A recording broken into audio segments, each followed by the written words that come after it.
Okay, let's entertain the concept of Adam and Eve for a moment. So this is two individuals who are the ancestors of all of mankind. Now, the people in not evolution say men don't give birth to monkeys and monkeys don't give birth to men. That's fair enough. And as everyone knows, the children have genetic characteristics of the parents. Things like eye colour, hair colour, and skin colour and such like. So this is the first problem, is that if you're going to say that every man, woman and child on this planet is descended from two individuals, then you can get no more genetic diversity than from those two individuals. So what this would tell you is that without evolution, even starting from two common ancestors, we should all have the same hair colour, eye colour and skin colour, and we don't. So even if you're going for Adam and Eve and the Garden of Eden stuff and creationism, you still need evolution. Okay, let's go on to the difference between fact, theory and hypothesis.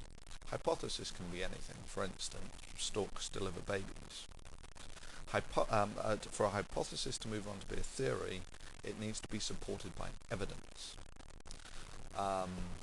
And then after a theory has been tested for long enough by the scientific community, it is essentially accepted to be fact.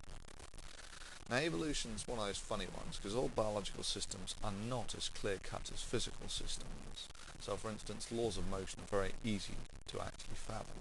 You know, things like the harder you shove it, the faster it moves. Biological systems are far more complex, but the general mechanism of evolution was sorted out over 100 years ago by Darwin. Now, Darwin only really got half of the story. The real breakthrough came with the discovery of DNA.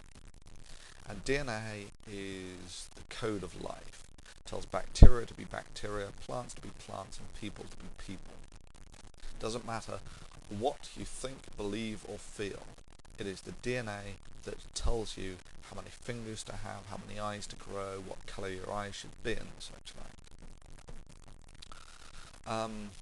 And that DNA comes part from the mother, part from the father. And when the DNA is mixed, the offspring has some of the characteristics of the mother and some of the father. And over many generations, in a hostile environment, you tend to thin off the genetically weak by trial and error, and that's the process of evolution.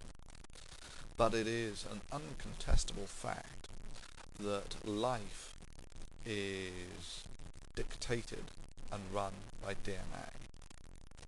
And if you believe in DNA, you believe in evolution. One is just a